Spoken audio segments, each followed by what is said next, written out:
Hello, Jernine Russell, back with a new episode of Purpose Personified.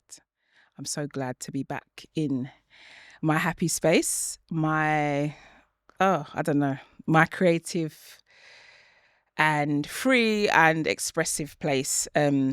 Sometimes life can feel so serious, but when I get here, I just feel like I'm in the place that I'm supposed to be. So I'm glad that you're back with me, and I have got a special guest. We were talking very quickly in the car because I was running late today, just talking about our little journey. But I will let her introduce herself, and then we will get into it, because you know that I like to give a backstory about everything. Just for those who have never watched this before, Purpose Personified is a podcast. It's a faith-based Christian content, and it is just something that I've been given, an assignment I've been given by God. I have been doing it since March 2021, and it was just one of those things that I was gently prodded by my dad, aka God, to speak to people about purpose. And as usual, I was that disobedient child saying, "Oh, but I can't, but." And then he was like, "Use what you have." And I said, "What do I have?" And then he reminded me that I had been reading and studying his word about purpose for a very long time on my own journey of purpose. And then he was like, "Now you need to talk to other people about it and help others that are maybe struggling a little bit in wondering what their purpose is." So this is why we're here. And that is the backstory, but I will let my beautiful guest introduce herself. Hello. So I'm Danyele. I am, do you know what? We tend to lead with what we do over who we are. Yes. So come on, lead with who you I are. am. I am love. My aim is to love the misunderstood, to advocate for the misunderstood, to assist and support the marginalised, to not feel marginalised. I am love. That's what I believe I am here to do, and I believe that that's my purpose, is to love. But in terms of what I do, I'm currently got a business, supported accommodation for young people in care. So I'm a director for that organisation. So that's what I spend most of my time doing at the moment, running that. And my background is in criminal justice and youth justice. So gang intervention and prevention, serious youth violence has my heart. Yes. So what I've done is I've merged the two. In terms of supported accommodation, that's what we specialise in. So we specialise in working with young people who have that type of background, who are gang affected, impacted by serious youth violence, supporting them through the system and out of the system. I'm also a training developer and deliverer. So I'm a facilitator. So I develop training. At the moment, I'm working on a training that focuses on supporting and assisting professionals and practitioners to navigate support young people to navigate the justice system effectively. Yeah. So supporting them through and out of, and not keeping them in that loop, because that's what I tend to see all the time, is I see these young people staying in this loop, breaching, being recalled. That's what I'm currently doing. I'll get into that a bit later. Anything else you want to share about there's who layers. you are? There's so many. I'm a mother. Yes. An amazing mother. I'm a mother. It's layers. There's so many things that I could probably talk about, but I guess I'd like that to come out naturally and organically through the conversation that we have. Yeah. But I wanted you to yeah, say that's what I'm currently doing. Yes. That's what I'm currently doing. Yes. And I don't even know where to start, because we were just sharing a brief. I'm trying to remember the first time I met you. I cannot. I think we shared a client. Oh, is that what? I think that's the first time we met personally, but I think we knew of each other. I just remembered which one it was as well. I think we shared a client. I think that's how I probably met you initially. And then after that, it just, it But developed. honestly, I knew your mum when I first started my journey in the criminal justice system. So I think that was 2003 I met your mum. Okay. Oh, wow. And I remember her always speaking about her children. And your mum's been really poignant in my journey in walking with God. I just remember like a real conversation. Like I'm getting goosebumps when I think about the conversation. I think I'd just been baptized. Wow. And I think I just shared. We were at a party. It was like a mutual friend's 30th. I was heavily pregnant with my daughter. And I remember just saying to her, like, oh my gosh, this is so hard.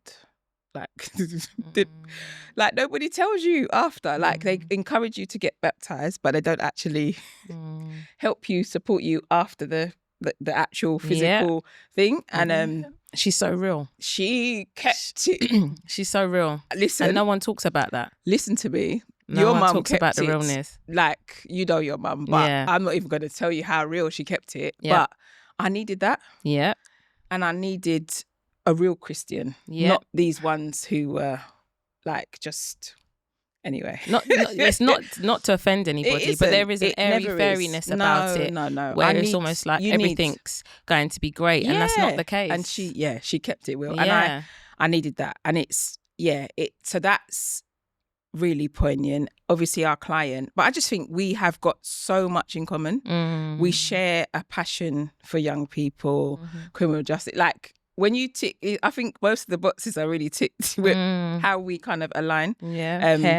Hair has been a real important journey. Dan has been amazing in my whole natural journey. Just like, knowing what to do, what product I still use as I am co-wash. Oh, so do I. Like that to me is like the best product that you ever recommend. So I buy it for other people. Oh, right. Okay. All the as time. A gift. Yeah. Oh, that's nice. Or if like my friend went to Aruba for like a month and obviously you're going to be out there washing your hair often in the sea, whatever. And I bought her that and she's like, this is amazing. Yeah. So I still use it today. Yeah. But and just because you got a really beautiful heart and it's been the compassion that you show your young people. Like I watched a few of the videos and oh my goodness, it's like, it's so beautiful to watch because in the field that we work in, a lot of people do the work, but I don't know if they really understand the people and whether they have the heart I think it's a gift and it's a calling. I don't think everyone should do it. And yours is clearly evident to me, you know? It's interesting. Thank you. It's interesting because I was having a conversation with a friend who also is passionate and works in this field. You might know them. And he was just saying that when he manages too, and he was talking about people that get it and people that don't. And it's obviously supporting and training a whole staff team. So we've got like 14 people on our staff team. So it's like some of them get it and you see some of them don't. And I think it's about different approaches. Yes. But with certain services, i.e. statutory services, there's one way of doing things and there's one way of training and teaching people. But we need to be adaptable, flexible and fluid. Yes. So when it comes to working with the team that we have, it's like, okay, these people, you know that there's a gift. And then there's other people that the gift might not be there, but it's how can we develop their skill? Yes, definitely. So it's about, so it's and sometimes it needs to be like, some people are literal. So it has to be step by step. This is what you do in this type of situation. So I think I would like to see a lot more fluidity, a lot more flexibility in the way that we're training services.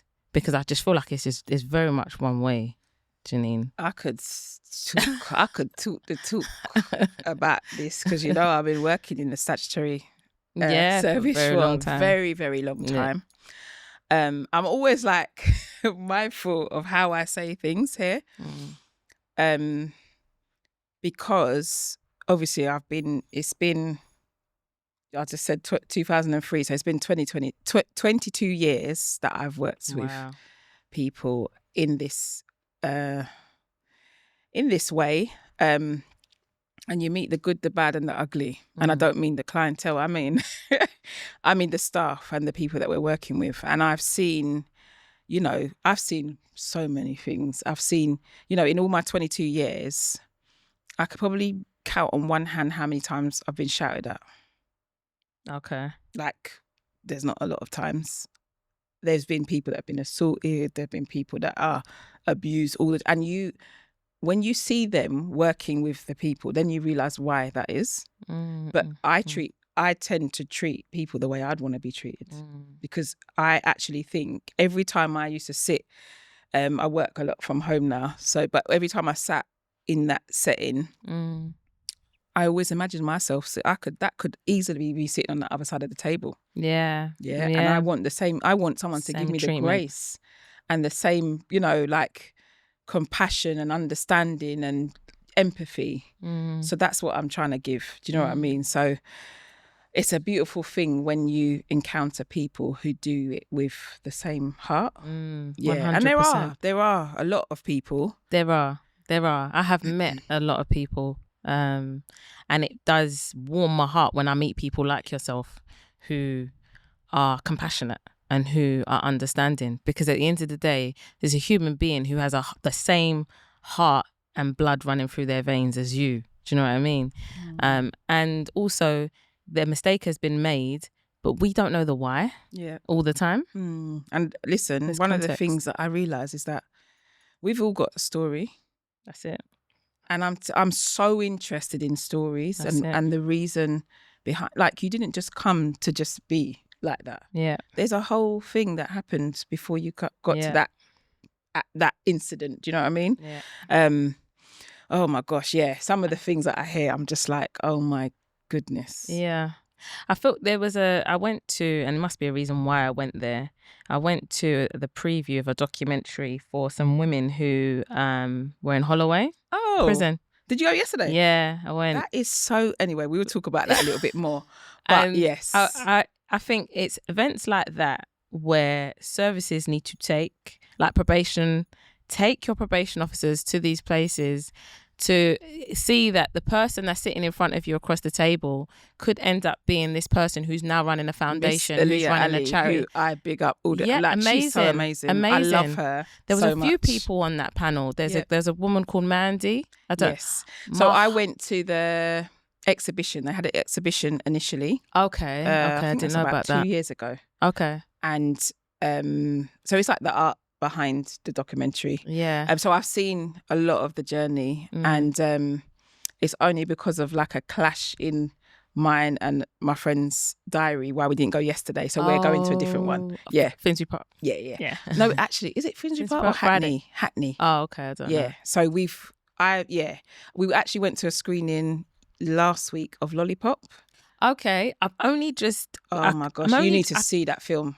I feel like I'm just getting myself back into understanding what everybody's doing. I've been off the scene for a good 8 years, I think, Jernine. So listen, I get it, and so I understand. I just followed. I think it's is it Aaliyah? Yeah. Danyele Lawes yesterday. Oh, really? And I because I didn't know. Yeah. You know, there's a lot of, and I think this is why I want to go to. I'm really not with the networking. Do you know what's really crazy? The craziest thing is I had a conversation with Aaliyah maybe about 2 months ago, and I spoke about you, and I said to her, I'm going to introduce you to her because of what you're doing and how it kind of aligns. And you know me, I am all about empowering, and I'm not in competition with none of you. Lot are like my sisters, and I am trying. We all need to win. Come on. Because if we all win and we collaborate, can you imagine what this world is going to turn into with the people that we're working with? 100%. So so I'm going to make that happen. Definitely. For sure.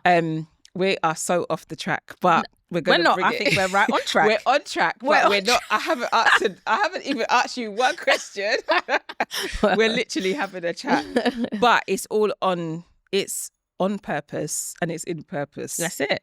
And you actually started by saying what your purpose is, which is usually my first question is usually, what does purpose mean to you? So let's backtrack and go there. No problem. What does it mean to you? So it's interesting because, again, going back to what we do and not who we are is something that God has spoken to me about. And on my journey, I've realized that our purpose, I think our purpose is to just be. And by being, you are then led into spaces, to places, to have conversations that you're meant to have and do what you're meant to do. But you have to be. But by being, you have to go back to who you are meant to be. Ooh, Like in poetry they'll do this. Click fingers. That's what I'm going to do for that. Yeah. Because that is... Yeah. Go on. I feel like you're elaborating. Yeah, just going back. And that's just been part of my journey, Jay. It's not a thing where I'm just saying it. This has been a revelation, Genesis. There's a scripture in there that God spoke to me about and was like, there's a deception. There is a deception around who we are as a people, and it's based on what we've been exposed to, our experiences, abuse, trauma, things we've witnessed, and we now think that we're something else. We have a distorted lens of who we are. So God says, we need to work on that lens, and I need you to get back to who I've called you to be. And that's actually what helped me with my relationship with God, because ultimately I was living, my relationship with God was through what I thought it needed to be at the time. And then I started to learn it's actually nothing to do with that. It's absolutely nothing to do with that. And then through going on my own journey, I realized, hold on a second, actually, this is not who he is, and this is not how he is, and this is not how he sees me, and this is not how I need to think. So literally by going back to who he wants us to be, and by being and trying to be present, and I'm not saying that I do that all the time. It's a journey, but it's understanding the power of literally just being and allowing yourself to be led into spaces and flow into spaces and have conversations and be present in moments. It could be as simple as you're walking down the street and paying attention to a leaf on a tree, and the message that comes from that. You know why I'm smiling? Because I'm just like, she's got it. She gets it. Do you know what? There's two words that I thought of when you were speaking. I feel like a lot of what we're having to do is the unlearning, because we've learned, it's learnt behaviour. We've become accustomed. We might have, I put it even down to like, my second daughter, Ray, has just finished her GCSEs. She's shown this passion for like food and cooking and like just that whole thing from since she was very young. When I looked in my phone the other day, I couldn't actually believe how young this child was making food. I think I remember you telling me, yeah. And, we were talking about her options, what she should do, which direction she should go. And I saw like an open day for a culinary school. And I thought, let me just show her. And before that, she was like, oh, maybe A levels. And I was like, you didn't really like school. You didn't like the structure. You didn't really like the environment, but you love cooking. You love baking. You love that whole thing. Why not? And then she went and she saw it for herself. She met the young people that do it. And it was like, I've just seen this light in her since she's, and yeah, I just think, but then society says she's 16. She's do her GCSEs, go to sixth form or college, do your A levels, go to uni. Yeah. Everybody's happy. I get my picture with your thing. Yeah. I don't care about that picture. I'll be honest with you. The picture I want is you smiling because you are happy with what your life direction is. Yeah. My job as her mum is to lead her and guide her. Like, I do this about purpose. I want them to walk in their purpose. Do you know what I mean? That's it. So I don't want them to have to unlearn. It's a bit like relaxing the hair. Like, unlearning is very long. I had to unlearn the relaxer. So long. it's so long. It is long, but it's like so unlearning so many different areas. Because someone told me that my hair wasn't nice. I don't know who it was, or Yeah. someone told me that I needed to have this beauty standard of having this long hair, or I don't know, this straight hair. Well, my hair's not straight, it's kinky. Sometimes I do like it to be straight. I have it blow dried or whatever, but I'm just giving examples of things that I had to unlearn. And I think it is a constant journey. The other word that came to my mind was surrender. Because in order to be, right, and when you're being still and you're being with God, you have to allow him to take control. A lot of people don't want to do that. And this is a reformed control freak putting her hands up to say, it's very hard because I want to, organize, and that's my thing that I'm very good at, So it has been difficult to surrender to God. But let me tell you something. The moment I started to surrender, you did say, I said it here, this is where I feel free. This is my space where I feel myself. Nice. Although sometimes I'm restricted about the things that I'm talking about and how I'm saying it. But yeah, there'll be a day where I don't give a, don't care at all. I can just be completely free. But, I think it's in the being free that people are, there is a breaking of chains, and there is something that happens in the freeness. So I've noticed that sometimes, like where I've started doing the videos on Instagram, I've noticed that when I'm most unfiltered and when I just talk it, the response is stronger because you're speaking to people, you're speaking real. But when you hold back, and I'm constantly trying to think about what I'm saying and the way I'm saying, I'm thinking, is that going to land? I don't know if it's, but the freeness is what. But at the same time, it's almost like you need wisdom. Yeah. Use wisdom at the same time. And that's why I pray and ask God to be here. That's it. So you know what I mean? Then it's protected, it's covered at the end of the day. It's good. It's, when Danyele, you've known me for a long time. You've seen this kind of evolution and the journey that I've kind of been walking on. And there is no way that I could have ever said to you that I would be sitting here doing this. In no way at all. So that's why I'm just like, okay, all right, if that's what you want to do, all right, I'll go this way. The little, I think, it's good. I think what I see from you is that your journey is empowerment. It's an empowering of people, and it's providing space for people. It's raising awareness, and it's it seems like is you're flowing, you're adapting with the times. Well, this is, do you know what I mean? You put on events.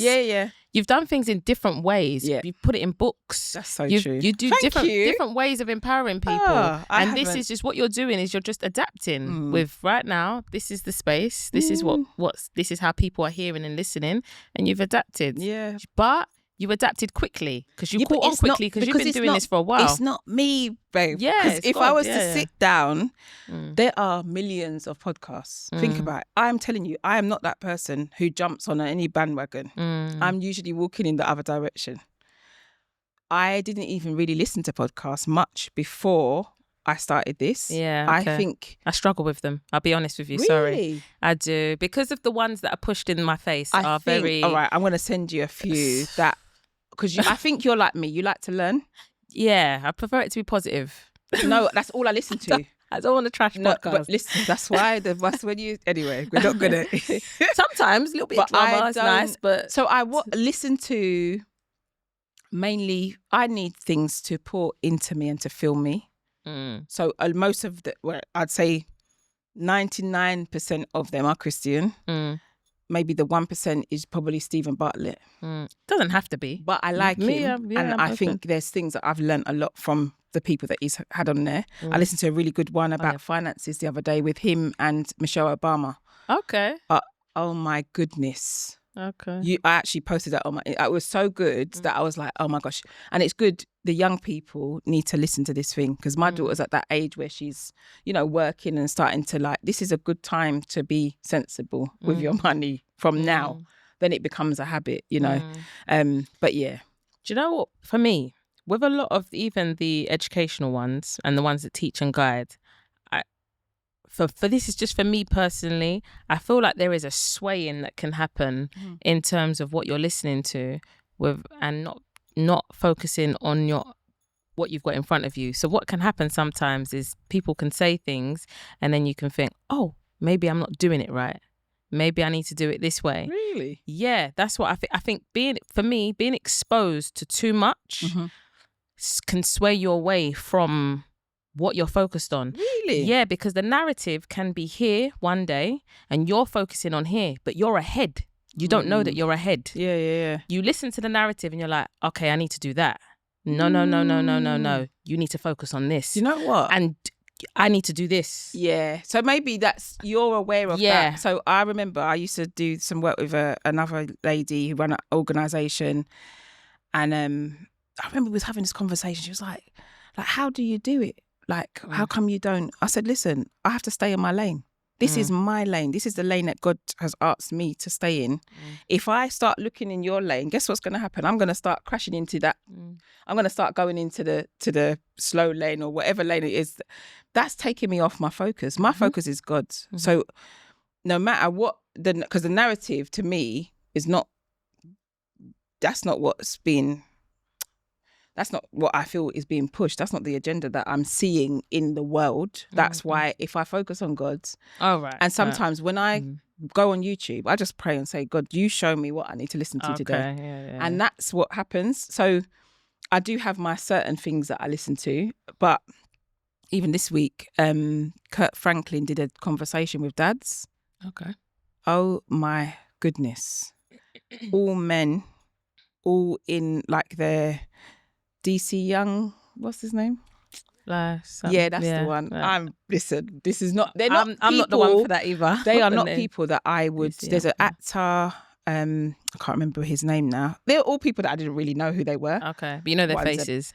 One actor, I know his face, but DC Young Fly, I think because I've heard of what happened with his, yes, that's why I knew what. Yeah. But he facilitated this conversation over food.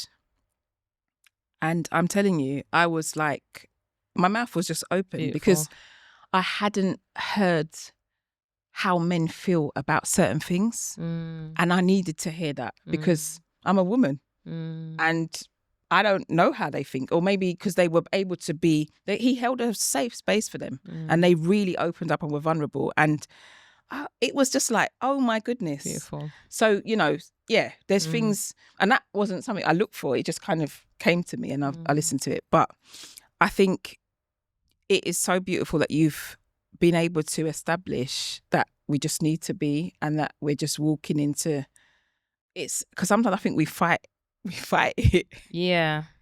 That's what I did before. Yeah. But it was a lot of running. Yes. I always got told, going to church, you go to the front and people are telling you, stop running. Constantly telling me, stop running. And I was like, I didn't even know what they were talking about. Didn't you? No. I was just like, I was so unaware. Okay. But it was because there was a lot that had happened earlier on in life that I'd shut away, that I forgot had happened. Yeah. But I stopped running. 50,000 friends, always out, always socialising. Didn't recognise that was me running. Yeah, that kind of is. Now, when I stopped running by myself, I love spend time by myself. I love it. Spending time in my house by myself. I got set friends, not 50,000 friends. Yeah. It's just so different. But yeah, 100%. It's good. And I think it's something, it's a bit like becoming. Yeah.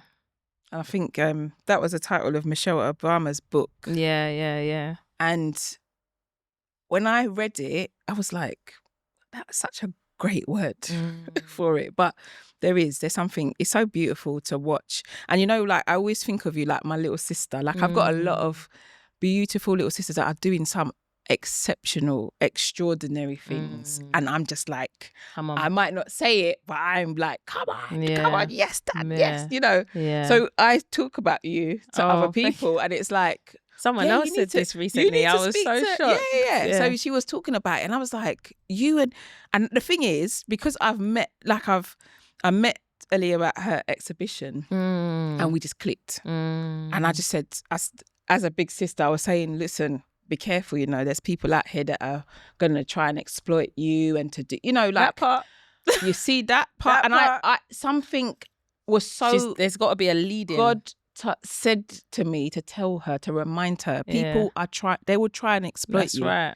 That's Because right. they see the That's why greatness you've got inside to focus. you. Yeah, Focus on what you're it's doing. definitely. Discernment. Gosh, Yeah. but I'm 100% open to that. I could Yes. feel the power from her on the stage. She's I beautiful. could feel it. But you lot will just, there's just, so I can just see the connection. I also, when I was watching, sorry, I'll let you watch it. Let me not talk about it. Because there was things that I saw and I just found it interesting just seeing. I'm very analytical. I analyze. I did media studies. Oh, is A-level. Oh, I don't know what it is with me. I don't know if it's a psychology thing, but I did that too. I think it's in you, and because of what you do, you have to analyze. Yeah. That's part of, you have to do that. Yeah. Because somebody shows you something, but there's something deeper that you have to be able to like, I don't know how to explain it, but I think it's something that serves you a purpose, develop in the work that we do, and you have to, because you can't just take that face value, because a lot of them will lie and say things because they think that's what you want to hear.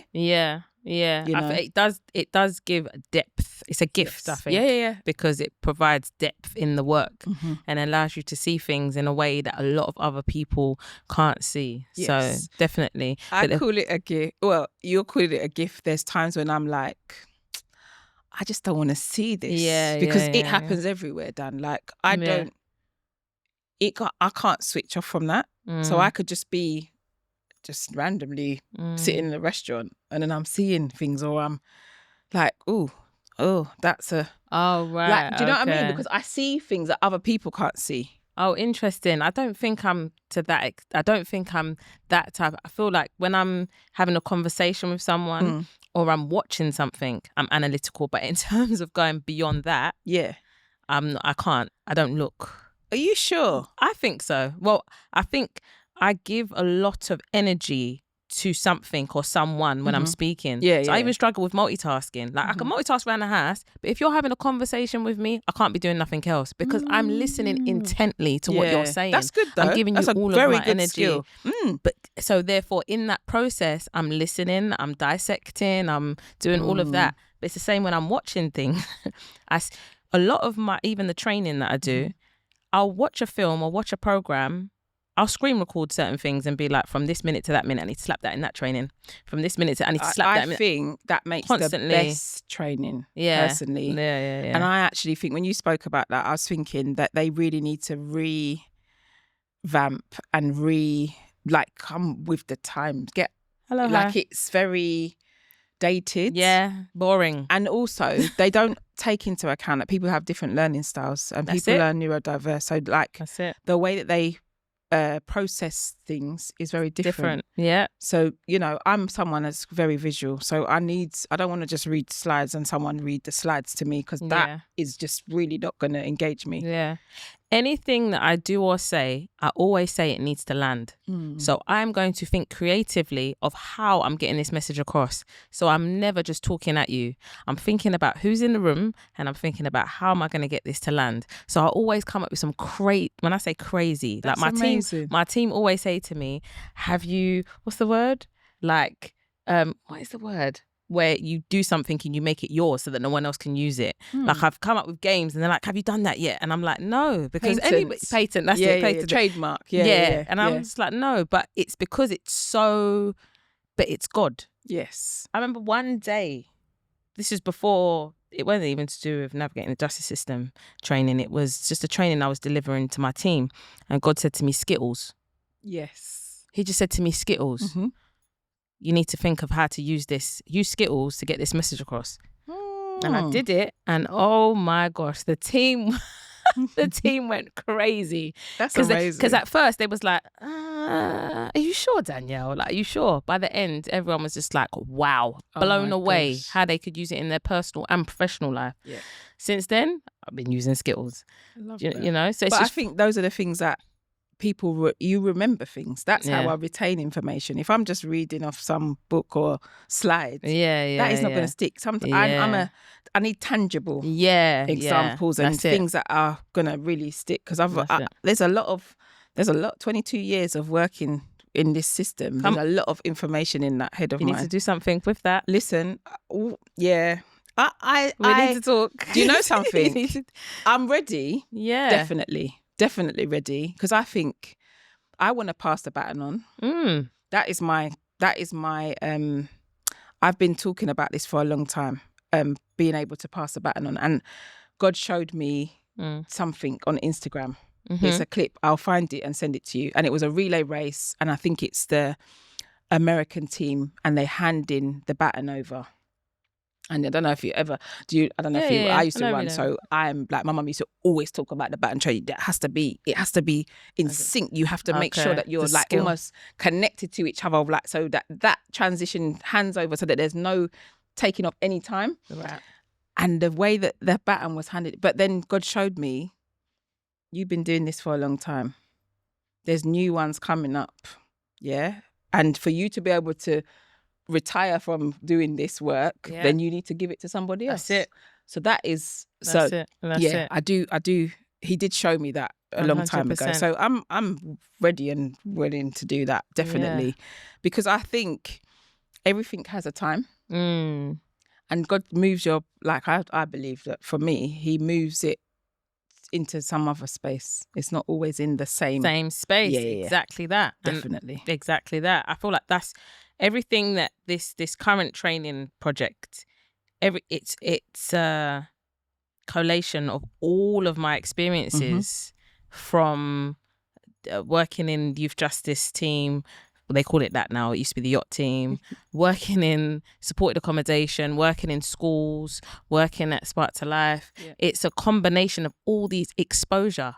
We've been exposed to way too much for us to just sit on it. That's true. It's taken a lot of therapy too for me, babe. I'm going to be really honest with you. And you end up, everybody ends up going on this personal journey as well when they work, when they're intentional about the work that they do. So it's just like, it's important that, we pass that on. It's not just exposure to the clients per se or to the young people, but it's exposure to the system, the services, the way that they work. People don't, you realize that everybody works in silos. Yeah. Everybody works in their teams and nobody understands what other people are. This is what I've seen because I never actually worked in statutory a long time ago, but a lot of what I did was voluntary sector service. So in that, I'm working with all these statutory services and I'm like, hold on, how comes this one don't know this? And how comes that one? Hold on a second. Yeah. And they don't communicate. You're trying to keep it all together, but it's very important that some of these services learn about some of the other services in order to get the best outcomes for these young people and children, because I'm realizing that young people and children are ending up getting custodials when they didn't need to get custodials because social care may have not known about how the justice system works.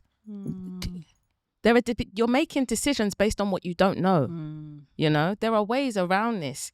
Furthermore, do we fully understand what's going on in that child's life? The amount of times, Jernine, I've sat in meetings and they're speaking about a child like they know, like people know.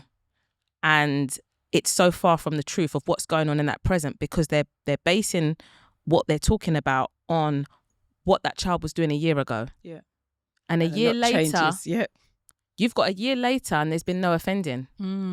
There's no missing. There's no going missing. Okay, they might miss their curfew, but that's so significant there's all these things, as well. But you're still talking the same thing. We need people to go into these meetings and break that up because that's not happening anymore. So what you're going to do that now is, because a lot, sentencing don't happen to a year after the offence. Yeah. So then you're going to sentence based on that. Yeah.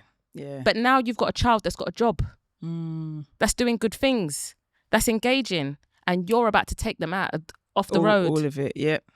We need people to disrupt this and advocate for these children because there are young people that are changing their life around. It broke my heart.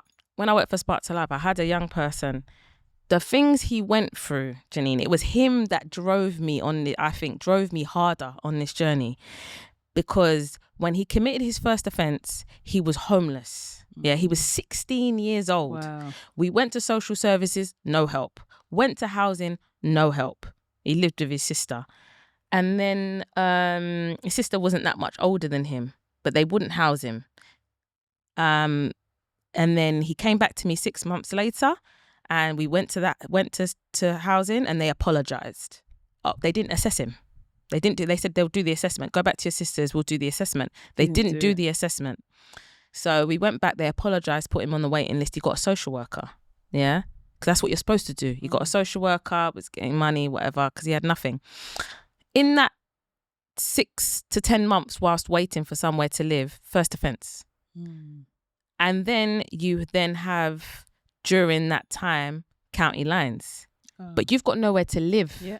So you're going wherever your friends are going. I'm sorry. That is what's going to happen. If you're sofa surfing, you're going wherever your friends are going. And the following year, gets arrested for it. And he's on his way to work. He's on his way to a job. Gets arrested and then remanded.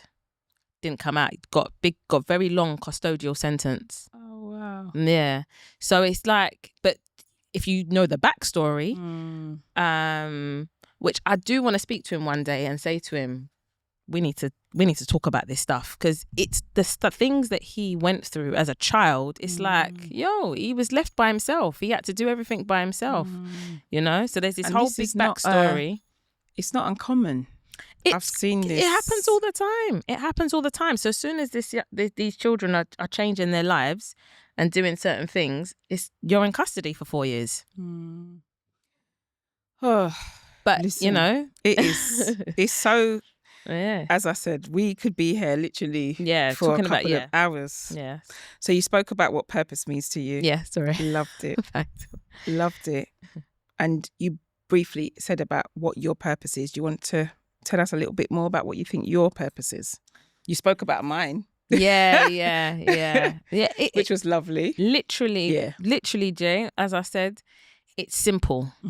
And however God decides to take me, or what journey I'm going on to do that, then I flow with it. But it is to love. Yes. So everything that is done in love. So one thing that I've come up with recently is the power of S.E.A, which is S.E.A.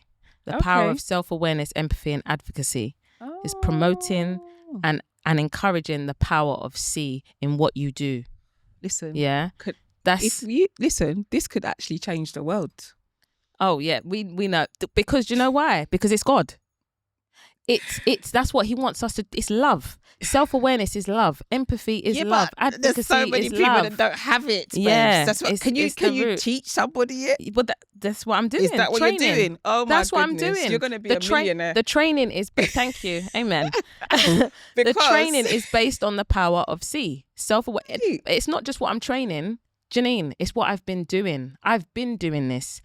When I worked for Spark to Life, I was managing and guiding a team and training them on this stuff. Before that, when I was working in the schools, I've always been creating workshops from young. I remember actually. Young. Yeah, with I've been friends. doing facilitating for years. So I've been doing this for 19 years. And I remember the first workshops that I came up with, I think I was around 17, 18 years old. So that's a long time. So yeah, everything I do now is about self-awareness, empathy and advocacy. So even with the training of my current team that I have in the supported living accommodation, it's all about love. It's all about therapeutic, a therapeutic approach. It's about understanding the young person. So when there's a kickoff or an incident, we're dissecting, sorry to say this, the hell out of it. We're literally, I'm just dissecting everything. I'm trying to understand what happened here, not just with the young person and what happened before, but also the staff member about how they presented in that time, but also what was going on for them before that. Yeah. So we talk a lot about what goes on in your week and your day and what you bring to work, understanding yourself in order to know how to regulate so that you can help young people regulate. We talk about co-regulation, how it's so easy for us to escalate incidents just because of what we're experiencing in our bodies. So that's a self-awareness aspect, you know, empathy, understanding context, not just looking at what's on a piece of paper, but learning that person, curiosity, trying to understand them. Don't come in this thing with a mindset of, yes, I know, I've seen this before. I've seen someone else like this before. No, you don't. Because everyone's story and journey is different. So true. sit down and learn. Become the student. This is what I'm teaching my team. You are the student. The young people are the teachers. We're learning from them. It's exactly the same with your child at home. I am the student. My daughter is my teacher. She's teaching me so much. I'm telling you. The thing is, you can only be taught if you're open and willing to be taught. And that's because a lot of parents may say, "It's no, my children ain't teaching me nothing. I'm the teacher and they're the student." Do you know what I mean? I agree. Yeah. So this is where we tap into self-awareness, and this is where we tap into childhood experiences. Because where did that come from? Why is it that you're not open to hear and listen to other people? There must be something deeper going on there. Yeah. So it's about understanding yourself. No, listen. So that you're not you a limit. are not saying anything. You're not preaching to the unconverted. I'm already converted. Yeah. Self-awareness is Key. so important. And there's so many people who lack it. And that's why I'm like, listen, you are going to be rich, because so many people, and I'm not talking about the young people who are misguided. I'm talking about grown people. That's what I'm doing now. So I've moved away from the ground. Yes. Now it's professionals and practitioners I'm trying to target. I'm trying to get to those people who are working already in the system. Yeah. Yeah. So it's either training professionals and practitioners, or I'm raising awareness to the general public and shifting the narrative about these young people that are in the system. Because what I realise as well, there's a lack of exposure. If you're not exposed to these things and you're not exposed to the lifestyles and then you don't know. Yep. So you can't knock people who don't get it and who want to listen to, watch blog sites and newspaper headlines, and it's because you haven't experienced it. You're not exposed. The amount of times I've seen headlines of some of the young people that I've worked with, and I'm like, wow, that's not the story at all, actually. Wow. But it wouldn't be sensational then, would it? It's entertainment. And I think people need to understand that there is a level of entertainment. When you're looking at people's stories on blog posts and in the newspapers, ultimately it's to entertain you. But I think there's a narrative about, like, people, the word trauma is like the word at the moment. So trauma informed, and it's like it is. It's been for quite a long time since. I'm thinking when I left youth, the last yacht that I worked in was in 2018, I would say, or 2019. That sounds about right. But trauma. But I also feel like people are really into hearing people's traumatic story. They want the story to be told again and again and again. So sometimes some of the people that I asked to come on here, I said, listen, I know I've heard your story, but that's not what this is about. Because a lot of the people are using that pain and that trauma. Yep. And that's what's like fueling their purpose. Yeah. So that's the gaining bit. traction. I'm. It's like I did a counselling course, right? And I was like, this ain't for me. I don't really? I don't want to sit in this, like, what happened and da, da, da. I'm more of a coach. So that's where I went, because my thing is, okay, that happened, but how are we going to move forward? How are we going to get to the next stage? Like, what is the steps? And you know what I mean? Don't get me wrong. I'm an advocate for therapy and counselling, but I don't want to. I've don't want to do that. 22 years listening to people's trauma and stories. I'm more into, okay, that's happened. Now what? What's the next steps? Yeah. How are we going to make sure that this moves forward and that you're going to achieve all of the potential? And you know what I mean? I don't want you to, like, there's so much greatness in the young people. I've met exceptional young people that I'm like, if you just have the right things in place, like having supported accommodation for some of these young people is going to be life-changing. They've never had structure and stability and a safe place to sleep. So that is it's a stabilizing factor, but it is actually going to be, it can be life-changing. 100%. In terms of what you're saying about the counselling, I understand what you're saying, because you're saying that you don't necessarily feel like you. That's it. Not other people. Other people. Yeah. I do think that there is, it in terms of it becoming a thing that is used to gain traction and entertain people, I get that. But as an individual, I think it's important to know where you're coming from, to know where you're going. Definitely. You know, there's that Ghanaian bird. Have you seen it? There's a bird and it's like looking back. Have you seen it? I think it's called Sankofa. I think. Okay, no. Yeah, so you've got to know where you're coming from to know where you're going. I think that I've learned that is so important and powerful, because there's going to be times where you're triggered and you're not going to understand why you're triggered or where that's coming from. And then when you understand what that is, you're like, right, okay, I know what that is now, and I know how to maneuver and navigate.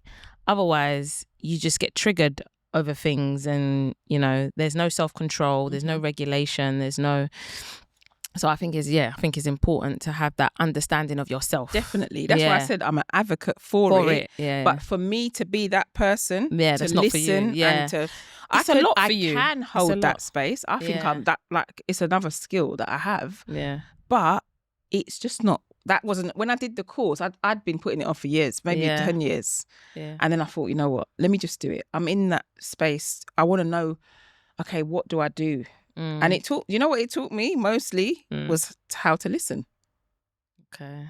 And not, because when you're in that space, you're not saying anything. You just need to listen. And there's times where you want to, do you know what I mean? Because that's naturally what you do. Yeah. That's a skill. It's a skill, a real skill. It's a hard, to just listen. One. Yeah.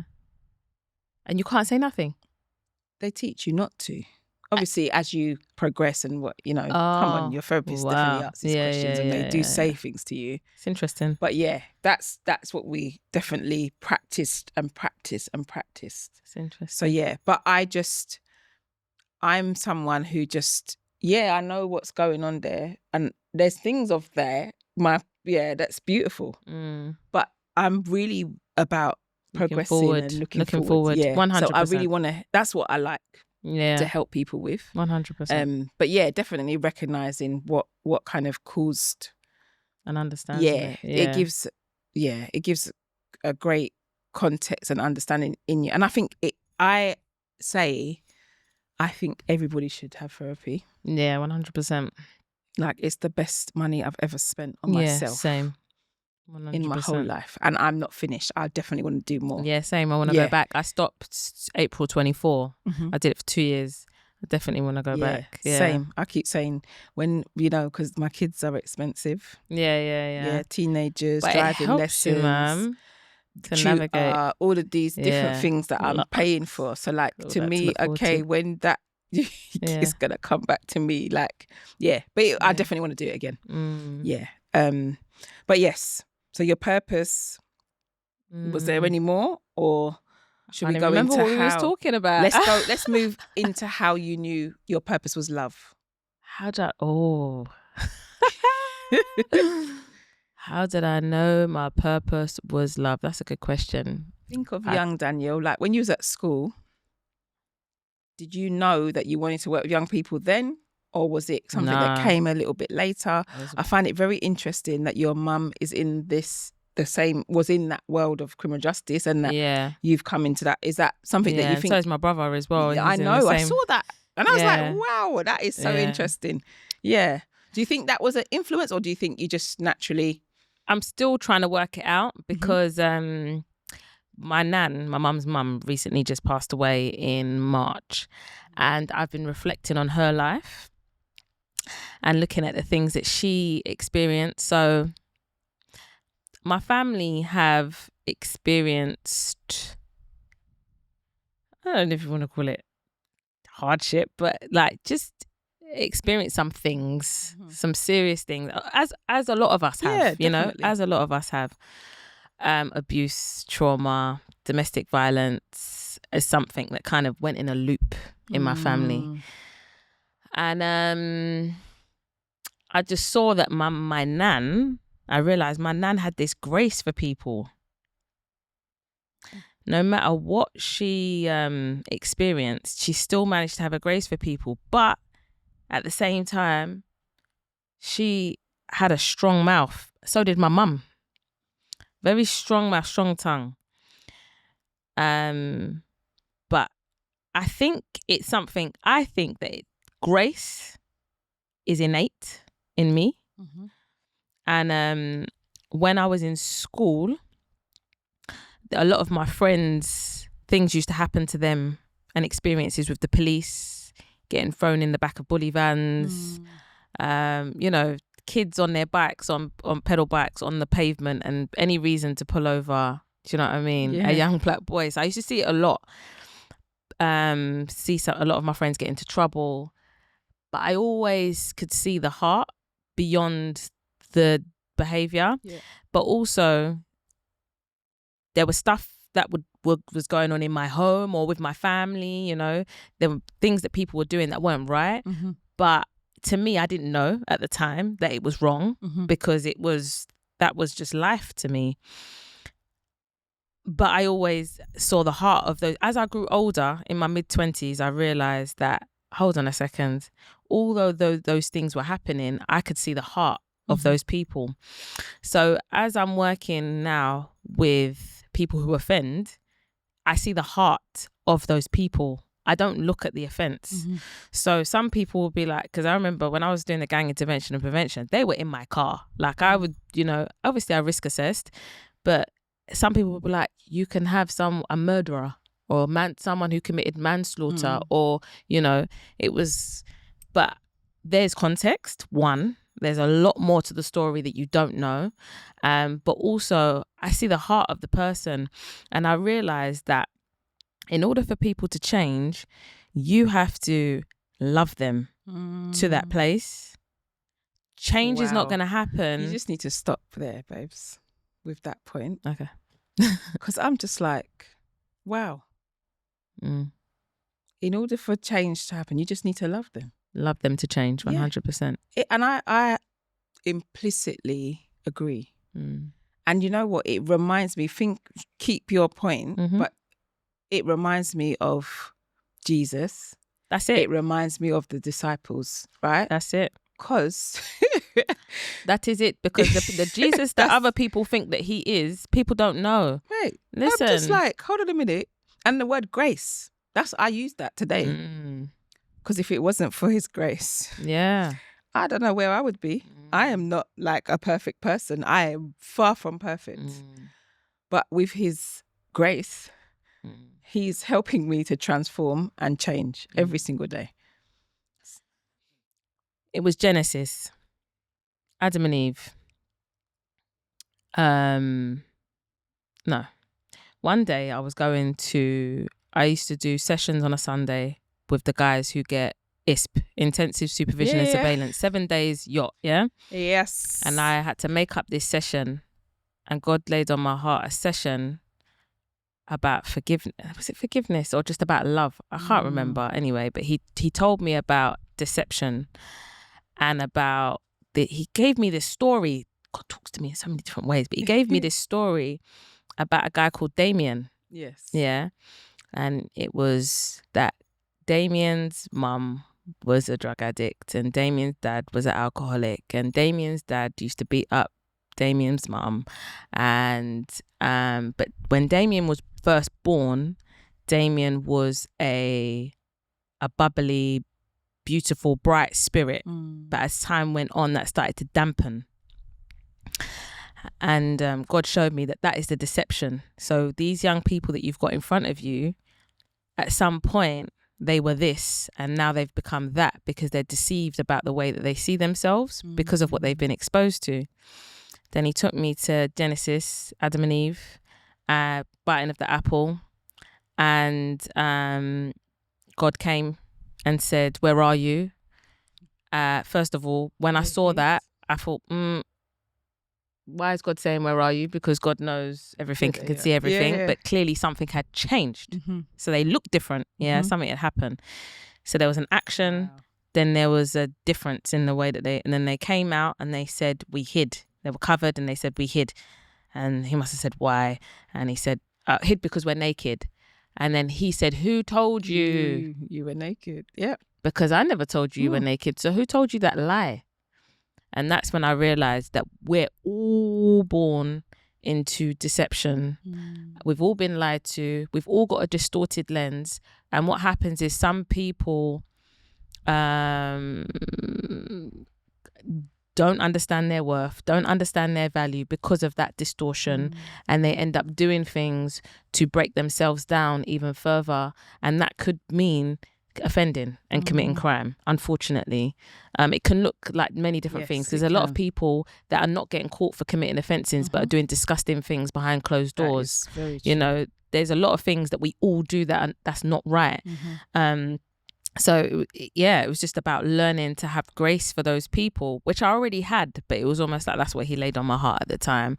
And that's when I learned that you have to love, in order for the scales to drop from your eyes and to take away this distorted lens, is to not talk, but it's to walk alongside. Yes. So when I used to have my clients, it weren't just me, you sit down in Costa and have a conversation. It's what are we doing? Where are we going? So I had one client, I remember, I came at manslaughter, and his thing was, I want to see my kids and I want PR.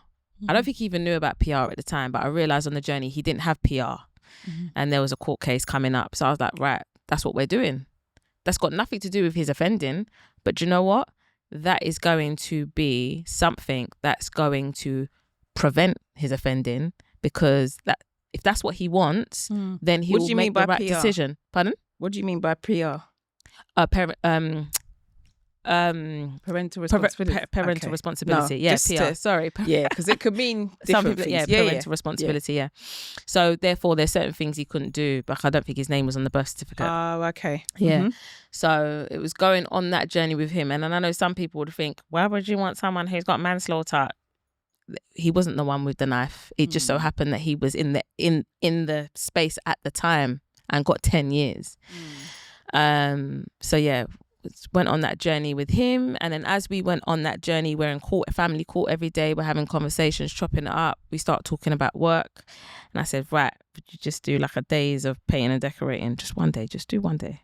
He did it. One day painting and decorating, experienced it, did a couple days, never worked before. So it's just little things that you do with them and walk with them and love them and show them love and show them that you care, and just doing life with them. I think I kind of slightly went off topic, but yeah. I think it's still, you knew it was your purpose. It comes from you saying that you went back and you was reflecting on your nan's life, and so I can see it. It's kind of, so grace is like really important, to give people grace. And I said this morning, and it's like, I think about the grace that God gives me every single day. So if he does that for me, that means I can do that with 100%. Other people, isn't it? 100%. Because that's what I'm asking for. 100%. And I don't deserve it all the time, And sometimes they don't deserve it because, okay, you're there. They've still done something, not everybody, but some of the circumstances are, wow, that is something you did. But this is, you're moving forward, and that is part of the process and the journey. So 100%. But I think the other thing is with this specifically, it's easy for me, Jay. So I do think that this is a gift, and I do know that there are other people who don't necessarily have that. And even as you were saying, so like, oh, he committed manslaughter, and he wasn't the one. There'll be other people that watch that and think, struggle with actually, I've worked with so many different victims as well. I've spoken to so many mums who've lost their sons through that thing, and in their eyes, well, hold on a minute, if you wasn't there and you wasn't, you know what I mean? It's all part of a crime that hurt somebody. So I see it from so many perspectives. Could have been anybody's son standing there when that happened. Anybody's. And I think that it's important to understand that there is always context. And just because that has happened, and I think this is why we've got this cycle of offending, is because people struggle to love those people. Yes. people struggle to love those people that have manslaughter or murder on their rap sheet. Whether he had the knife or not, in order for change to happen, we've got to love these people. Someone has to. It just so happens that I think God's given me that gift. Someone else might struggle with that, and that is fine. Yeah. But this is my lane. Yeah. And this is what, because there are other people that I would struggle to love. And that's the thing that I think of. I get that. Because I always think of, in my work, there's so many levels of offending. Yeah. Yeah. And some, everyone always talks about the example. Yeah. All of them, but some are harder than others. Yeah. I hear the same thing all the time. Yeah. And I even with domestic abuse, sometimes I'm just like, some of the cases that I'm reading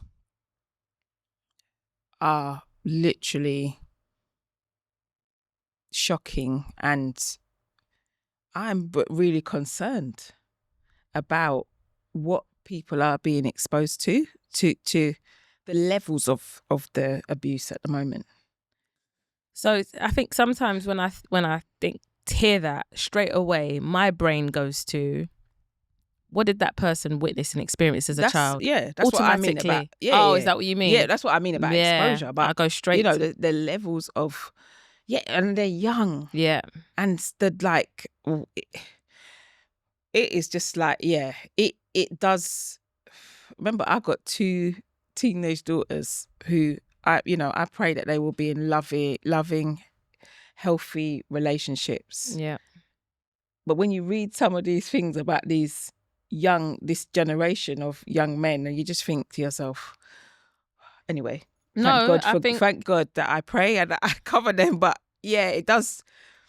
It happens so subtly as well. Yeah. It happens so subtly. I was having a conversation with a young lady recently who was talking about some of the things that she experienced, and I was just like, whoa, okay. Because I experienced some of those things. It may have not necessarily, it was physical, but it may have not necessarily been a slap on the face. And that's what we sometimes, what happens is we grow up in homes where we experience domestic abuse, and we might see plates thrown, we might see strangulation, we might see slaps in the face, we might see punches, and then you get into a relationship and then you're not slapped in the face or punched, but you might get tripped up, you might get pinched. There are stuff like that's happening. You might get squeezed, you might get put in a headlock, and they you think it's playful. No. It's these things are happening. Definitely. So it's really important that we equip our young girls, but also we're having serious conversations with our young boys, but also catching things very early in school and looking out for certain signs and having serious conversations with these boys about the consequences of their actions and emotional intelligence and about how things impact other people. These conversations need to be happening very, very early. They're not happening early enough. I think they need to be because I think they wait until secondary. It needs to be in primary school, definitely. 100%, because they're being exposed to so much more in primary school now. And especially with this beautiful, wonderful thing we call... Instagram, social media. Young people have got access to... devices and YouTube and all these different things. I say Instagram. Kids don't care about Instagram these days. No, they don't. I'm hearing. We're showing. Well, we're not the same age, but it's TikTok and Snap and so many different things. Definitely. Yeah. So we heard the journey of how we got to the purpose. And what steps have you? Because you said you spoke about running away from things at one point. What steps have you taken to walk in your purpose? Has it been you've just sailed through everything? We wish. Well, I think sometimes the journey is what makes you who you are, isn't it? 100%. If it was in a linear, straight line thing, 100%. Would you learn anything? Would you be who you are? I definitely wouldn't be who I am. God makes me learn the long way all the time. Is it because, but sometimes everything it's because of disobedience why it might be because I'm a little bit of a rebel. Well, so am I. Yeah. And I put my hands up and I'm working on it. You've just spoken to me there because maybe it is that. And that's what I was, It's the long route. Everything. Well, no, he doesn't always do things long. Sometimes you're blaming him, but it's actually us. There's depth to the longness. In terms of the longness, I realize, wow, there's depth in that. I think he's a great teacher. He's an awesome teacher. I think we are disobedient and unruly children and students. And I'm not saying this to you. This is to myself too. I am. But also, I said this to someone the other day, is that although, you know, yes, he's a teacher, but he also sets tests. Yeah, 100%, in life, right? Yeah. And when we don't pass them, he gives us the same test. It might not be in the exact same way, because he's saying, okay, let me see if you learn.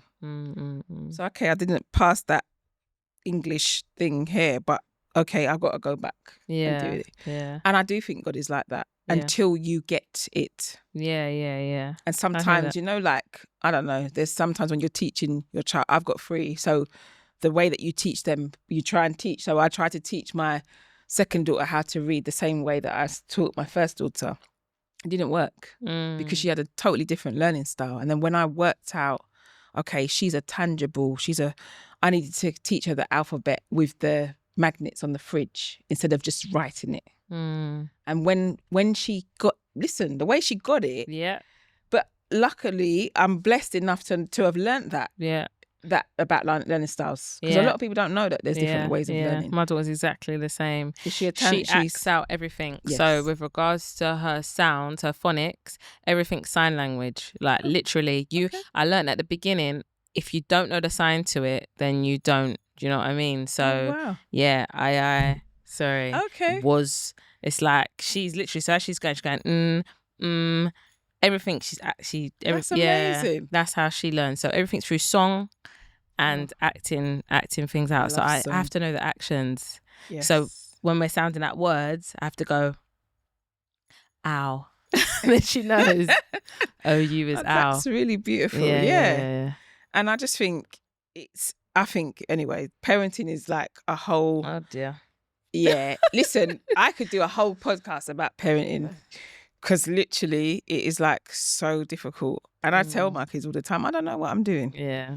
But I got a great teacher. Yeah. And, you know, I call God Dad because he's my dad. He literally loves me and cares for me the same way that we want the best for our children. It's the same with he will teach me again and again and again until like he wants to step some sense into me, like, come on, Jernine, like, I'm trying to teach you this thing, you know. And I sometimes when I see my children act out behaviour, I'm not going to call no names because I don't want, they don't even watch it. So they ain't even going to know. So I could blatantly call them out.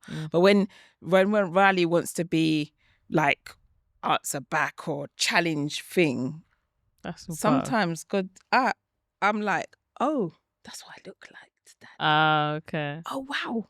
Okay. So when he asked me to do that thing, and I was like, "Oh, but I don't have anything to do the podcast." It's the same. So I need to just. I want you want Shai to just go and put your shoes on, and she does it, isn't it? Yeah, I'm learning that it's not as easy as that. I'm learning that to not take offense. Oh, I don't take that. No, I'm not saying that's what you do. No, I'm just saying this on my journey. I definitely don't. I'm learning. It's not. Yeah, sometimes it's not. It's just about how they feel. It's easy how do they get up in the morning? Like, it is easy too, because it's just like, who are you talking to? It can be frustrating. But yeah, so I have to say to myself, Danyele, don't take offense. She's learning, so I have to say to her, Shai, we don't say it like this. We say it like that. Yeah. So I know what you're saying. But we don't say it like that. You don't talk to mummy like that. It's like a mirror, though. What? These kids are literally she's a mirror. Strong. She's so strong-willed. Like, okay, you don't like her attitude. Oh, I wonder where she got that attitude from. Do you know what I mean? It's literally, I do think that. But it is one of the most challenging things I've ever done in my life. 100%. It makes my belly hurt. It's the thing that I cry most about. It's the thing that I'm constantly analysing and reflecting and like, come on, did I do that well? I need to go back and apologise because I didn't do that. I didn't handle that situation well. And like, I'm okay. I am able to say, you know what? I didn't do that very well. And go back and say, you know what? I'm sorry. I didn't speak to you in the way that I should have done. And, you know, it's like. Do you know what's so important though, as parents, is that this kind of links to the question that you asked, is the power of space and the importance. Because I know actually you used to talk about this way before Shai was even here. You used to tell me you used to go on your walks, your nature walks. And that right there is powerful. Because as a parent, you need space in order to navigate parenthood. Oh, yeah. You need You to need have a little that. tribe too, but You need to, oh yeah, for sure, 100% tribe. But me, I get filled by a particular group of people or certain people, but being by myself, I get drained by being around people. So I learned how my social battery works. So space is... You sound like my teenager, sorry. Oh, social battery. She says that way too much. Social battery, yeah. No, I do get drained by being around people. So I need to kind of be by myself and have space. So where you mentioned about the running and the journey of flowing, that came way before Shai. It came with learning about things that happened in my childhood that I've totally forgot, and I became a total wreck, and I didn't want to be the wreck anymore. In my teens, I wasn't a crier. Not that I remember anyway. My mum always used to say, like, you don't cry. Why are you not crying? I was very bound. Yeah, very, very bound, very strong. I thought it was strength, but it wasn't strength. It was, So it was very bound. And then I went on a one-day counselling training with where I was working at the time, which was in supported accommodation. They put us on this counselling training day, and they asked one question: give us an experience that you had in your childhood that hurt you or something, or a bad experience you had in your childhood. And straight away I was like, I don't have any of those. There's nothing. There is nothing. My childhood was great. You know, although my parents were together, it was great on both sides. They did the best for me. You know, it was amazing. Went on loads of holidays. It was great. And then they said again, asked the question again, and they said, just think. From that day, my life changed. Oh, man. From that day, burst into tears, couldn't stop crying. And then after that, anxiety and depression kicked in. Oh, wow. Yeah. It was like it opened this lid of all these things that I had forgotten, Jernine. Like I'd forgotten that that things with my mom, you know, things that was happening in the home, my nan. I'd forgotten about all these things, and then it all came to the surface, and then I started having conversations with my mum about it. I started having conversations with my nan about, you know, what she went through. She started telling me more stuff about what she experienced, and I was just like, oh my gosh, this is painful, man. And then I realised that obviously the first relationship that I was in for 7 years was a very toxic one, and I was like, oh my gosh, there's so much that's happened that I need to... and at the time I was working in supported accommodation, but working with some of the highest risk kids, and there was one young person in the house at the time who was what people would call aggressive, and I don't like to say it was aggressive, but he was going through what he was going through. People were saying that at the time that he may have had drug-induced psychosis, so smoke weed, skunk, and then just have you know, stuff would happen. So he used to threaten me, but we had a very good relationship at the same time. So when he was going through his moments, it was threatening behaviour, threatening to bomb this, bomb that, blow up this. Broke glass, walking around the house with broken glass and all of this stuff. And I was firm in it. My mum would talk to me about dominion, and that was when I learned about dominion and about us having the power and about taking that back, and that he is with me, because I was in a house, it shouldn't have been the case, with 5 young people, all high risk, me own. One. Hello, hi. Oh, wow. Yeah, I was young, Jernine. That wouldn't happen now.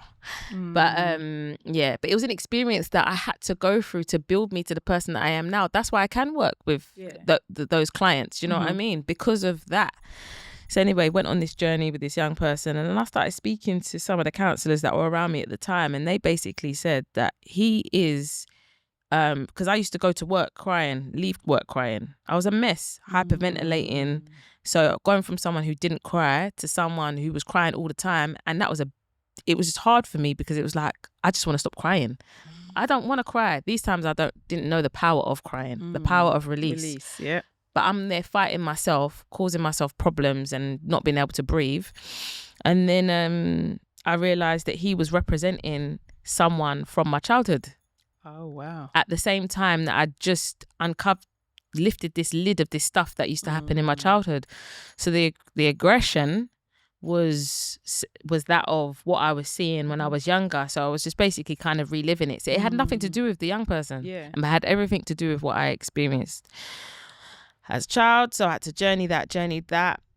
And then I just started seeking ways of helping myself. So I went to LL Ministries. I don't know if you know LL. Yeah. Signed up for that. Went to LL. I was just trying to find different ways.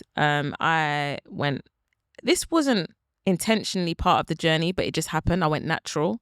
So as you know, I texturized my hair when I was like 18, and then I used to have my nails done every 2 weeks. Nails done, hair done, everything was chup.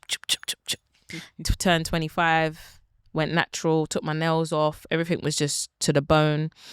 And then when I was 26, did the vegan challenge with my friends and went vegetarian. And then I was a vegetarian for 8 years. So there was a lot of stripping back. But in the stripping back, what God was doing was bringing me closer to him. Yes. So by becoming cleaner in my eating, becoming cleaner in, being natural, natural, I was getting closer to him and hearing him more and things like that. And that's just what led me to the journey of what you said, becoming. I'm still on that journey now. It never stops, you know? No, it Even doesn't. when you get older and older and older. Like if you notice, like I look at my mum and I think she's still on her journey. There's things, conversations that we have and I'm just like, wow. There's parts of her that is still like a young girl.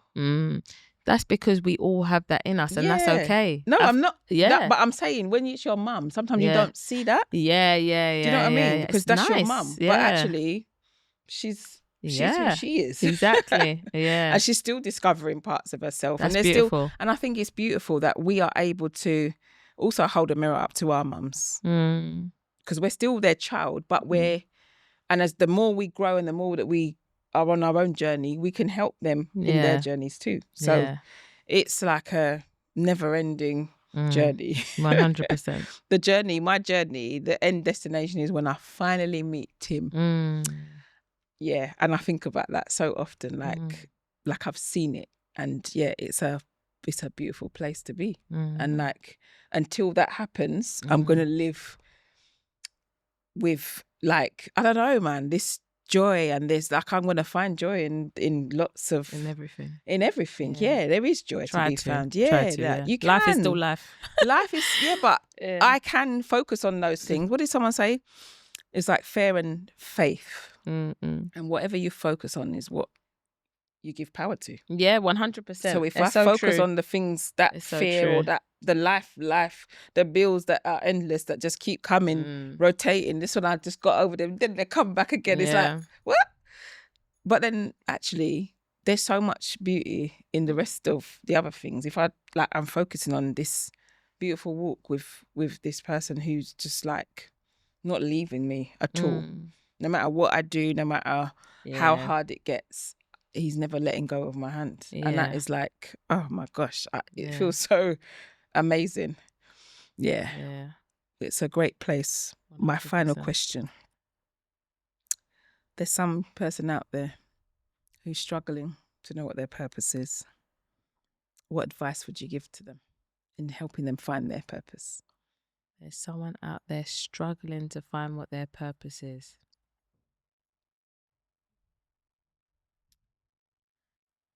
I do want to go back to the being. Go. But that's a journey. And that is a journey of learning how to just work out who you are meant to be. Who are you meant to be? Not what you've been told. Not what your family have told you. Not what schools told you. Not what colleges told you. Not what your friends have told you. Who are you? Going back to that. Going on that journey. before we go on a journey of the what, we have to go on the journey of who. Yeah. Because it's the who that will propel the what and make the what deep and give it substance. And you don't want the what to be shallow. You want it to be deep. So, and the what makes it the what is you. Yes.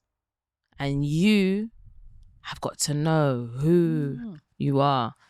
So, yeah, I would say go on a journey of understanding yourself first, which will then lead you to the what, which is the doing, the purpose. Yeah. You make it sound so simple. Really? I was trying to figure it out in my head how to say it. No, but I'm just like, I think it's not simple. The thing is, for me, finding out who involved the person who made me. So it like I couldn't have I couldn't all of the things that you're saying I couldn't have done without God. That was like the foundational thing. And I think the more that I focus on him, the more he revealed parts of me. Yeah, I was saying to someone earlier, I spoke to one of my friends who is about to release his film. And I feel like, I don't know, I told you like how I feel about people doing amazing things. Oh, yeah. And people walking in their purpose. So I am so excited for him. And he was talking about it and he was saying something and he said, like, you know, like as creatives, and he like put me in that bracket of creatives. And I was like, you are a creative, Jernine. No. Okay. Sorry. I know this now. Oh, right. Oh, you wasn't aware? No, I knew. I've been creative since I was in school. Writing was my thing. I remember Miss Hopkins, I think I was in June. What class was I in? Infant 2 or 3. And I wrote this piece of work and she put this big smiley face. Oh, nice. Right. And I remember that's nice. Always being kind of like people saying, you're really good at writing. You're really good. Like, so, but you forget that. You go on another path and you go, you know, I've had this title of working in an organization and they give you that title and then you become that thing and then you forget about who you were. And it's only in trauma and things that happen that you have to take the layers and unpeel. It's almost like sometimes when you take the makeup off, where you go from this and then you take it all off and then it's like, but who's that? She's still beautiful. Absolutely. Do you know what I mean? And so that's what I'm saying is like, not that I don't know that, but when someone else says it, it was like, oh yeah, affirming. I am creative. Yeah, it was affirming. Yeah. And it's like, kind of just, I feel like over the last maybe year, this year definitely, but yeah, the last couple of years that I've been leaning more into the creativity. Yeah, and not being in this box of like, because this work can make you really uncreative. Yeah. Oh. Yes. It can, but it won't take away the creativity. Yeah, that's it. That's it. Yeah. And is that where you're meant to be if you feel like it's doing that? There's that. Well, I told you I need to pass the baton on. Yeah, yeah. And that's what God told me. So maybe I've tried to. So maybe there'll be other ways that I do that. And then finally he will give me my parole and release me forever from this thing. I feel like you're doing it anyway. I think I am. You champion people very well in terms of just the way you excitedly speak about people and what they're doing and connecting people. Yeah, man, it's important. Because you know what? What is the point of me knowing 2 people who maybe God made me here for that connection to happen? Why would I stop that? It's the same with my same friend today. He wanted to I've got a friend that he's met before that I've introduced because they do the same thing. You need to be friends because you not do the same thing. You need a friend on your journey that does something similar so that when you're struggling or when you're, you know, maybe that barrier or that obstacle is becoming in your way, that person is going to help you to break it down or tell you what tools they used. I like a toolkit, you know, like what's the word? Metaphorically and like literally, like Oh, right. we need a Okay. toolkit. In real life, yeah. And to me, 100%. that's what I'm 10. I got 10. I think 10 years or more on you. Yeah. So what's the point of me having these tools and not giving it to you? Yeah, 100%. For you to learn the hard way and have to navigate? No, 100%. 100%. That's to me, that's the beauty of life, isn't it?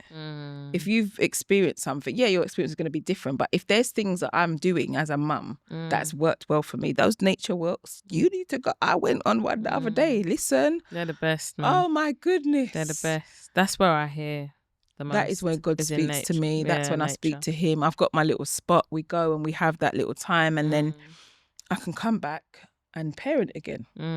You got to come up to me. Oh my gosh. Listen, the weather is... We've been saying this for a long time, the spots are spotting. And has it got water? I live right next to water. So that is see it from my house. That is literally... That's where I meet him. Yeah. Water is very therapeutic for me. Yeah, man. So we will do. I will. 100%. I need to come and see. Yeah, baby. Yeah, more big girl. Well, baby, not just big, baby, but your other baby, your work baby. Business. Yeah. I'm really intrigued. Like, I just want to see. Yeah, I see it online, but I just want to, and whatever I can do to help in that space is like, come on, man. There's no point in us. Yeah, what's the point? Thank you. I think about not being morbid, but in the grave, there's so many people that were amazing at so many things. And when they die, it just dies away. I don't want to die with this stuff inside me. Yeah. I want to give it to other people. For sure. Isn't that the goal? Yeah, 100%. Yeah. 100%. So, I feel like you're doing it though. I kind of feel like I am, but I feel like I can do it more in lots of other ways. Okay. Like there's a lot of, I feel like this 22 years of stuff, that stuff, I feel like, who am I passing that on to? I work remotely. I don't even work in a team because I have to be mindful of my environment and my space. So it's sacred to me, which is why I don't put myself in that workspace. You're still in probation? I remotely. Okay. Yeah. Remotely. But yeah. But I just want to say a really big thank you. Thank you for just being yourself. Thank you for having me. Thank you for spreading love and sharing your love and your light wherever you go. You've done it in so many spaces that I've done it in as well. And I don't just mean in criminal justice. I mean like in my creative spaces, in my events. Oh, yeah. Like you've been like a real big part of them. And I'm really like, anyway, that's enough. I'm not going to say it on here so that I have to do it. But yeah, I think, I've been blessed by knowing you and having you shed all of your experience and sharing it to other people. And yeah, I think that's the gift, isn't it? There's no point. It's not a gift if you keep it. It's a gift when you give it away. Yeah, I think I've got bars there. You've definitely been one of my guides on my journey. I was thinking about it. I don't know if it was today or yesterday. I was thinking about the different people that I've met on my journey that have been my guides. The Deses that you know. Melvin, I don't know if you've met Melvin. I've got 2 mentors, but they're my close friends, Yoanzi and Marcus. Yourself, all older than me, but that have just Paul days. Even Mark Robinson, he's now a barrister. All these people are doing amazing things, but they all have been, I would say, have been my guides on this journey. So thank you to you, because you've definitely been an amazing guide. Those talks in the gym, mate, all of those things, do you know what I mean? Even providing the space for me to be able to present certain things at your events, that was amazing. So, but I really appreciate that. Yeah, and thank it's you. like, yeah, I don't know. I'm just gonna keep quiet because I feel really like, I don't know. It touches me. It does, yeah. And I think sometimes you do stuff and you don't realise. Yeah, it's natural. Sometimes, yeah. That's why I said you're doing it. When you said pass the baton on, I was thinking, Jernine, you're doing it. Yeah. You've been doing it. It doesn't have to be complicated. It's very simple. You just be. You're being. I am being. You're in a space. You're talking. You have conversations. Yeah, that's what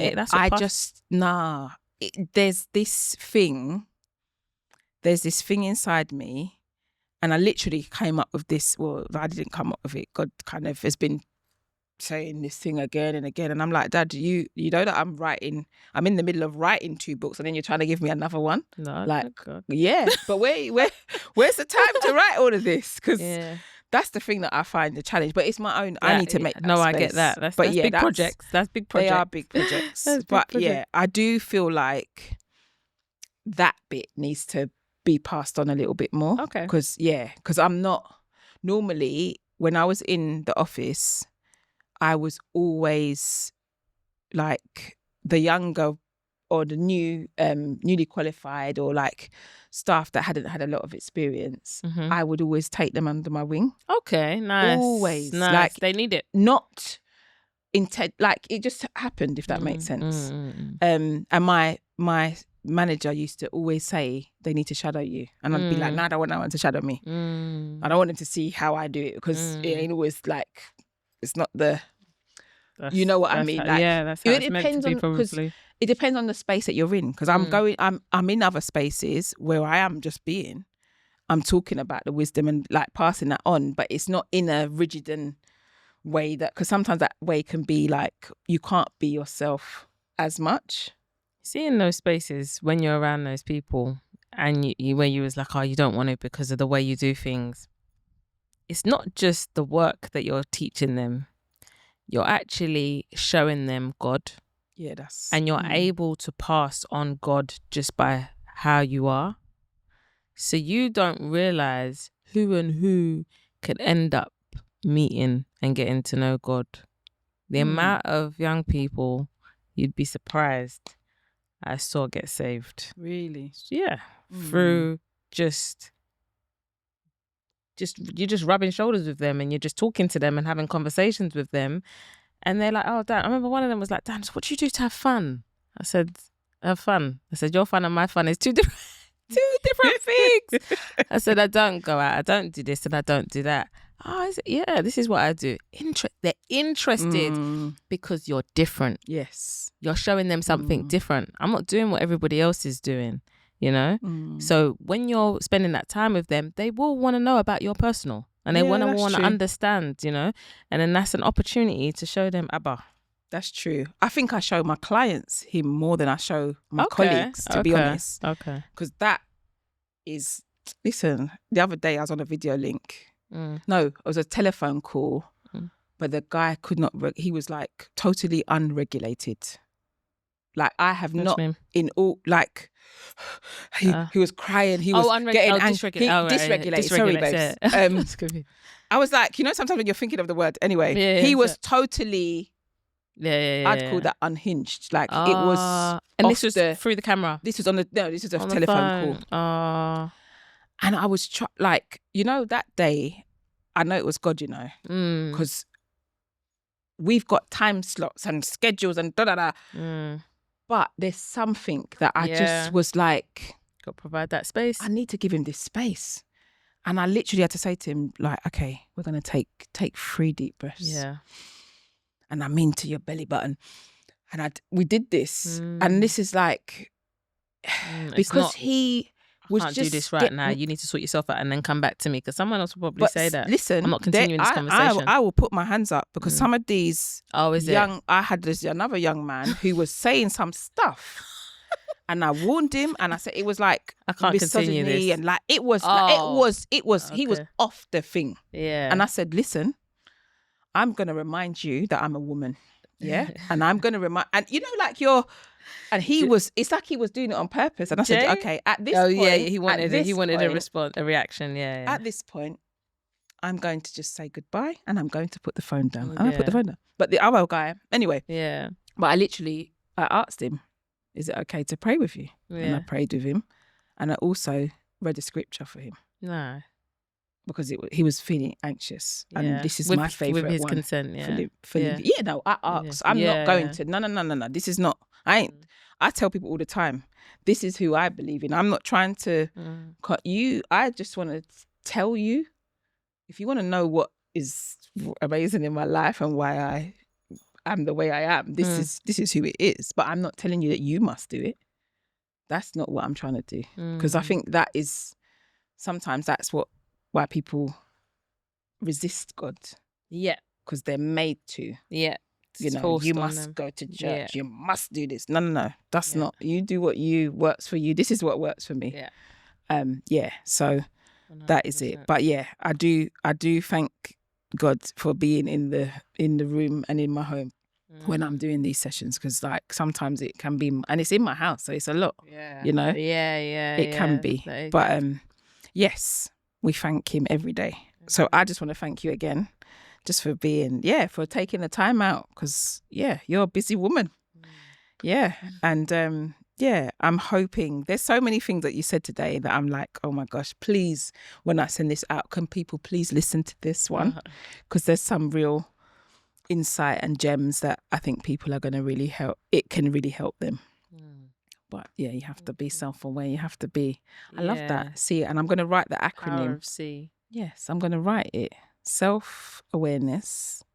Depth of it as well. Empathy. And what's the A? Self-awareness, empathy, advocacy. Advocacy, right. Yeah. It's being able to flow like the sea. Literally, when you're working in this environment, you've got to move with what's going on. Don't be rigid. Yes. It's almost like when you float. That's it. And lots of people can't float, you know. Yeah, I know. I noticed that when I was on holiday. People cannot float. It is the most beautiful feeling in the world. I was literally doing it when I was on holiday just the other day. I loved it. It is. But there's something about the surrender as well. Yeah. It's because most people can't float because they're stiff and they're trying to be in control. You have to totally relax and let the water do its thing. Yes. 100%. On that note, I'm going to love you and leave you. Thank you for listening. Please share, like, and subscribe. I cannot believe I'm actually saying this. Please share this with someone who needs to hear some of the things that Daniel has spoken about and that we've shared today. And so, please subscribe, because the more you subscribe, the more that I'm able to produce this content. We want, this is what the narrative we want to push to people is like just growing and evolving and becoming who we're supposed to be.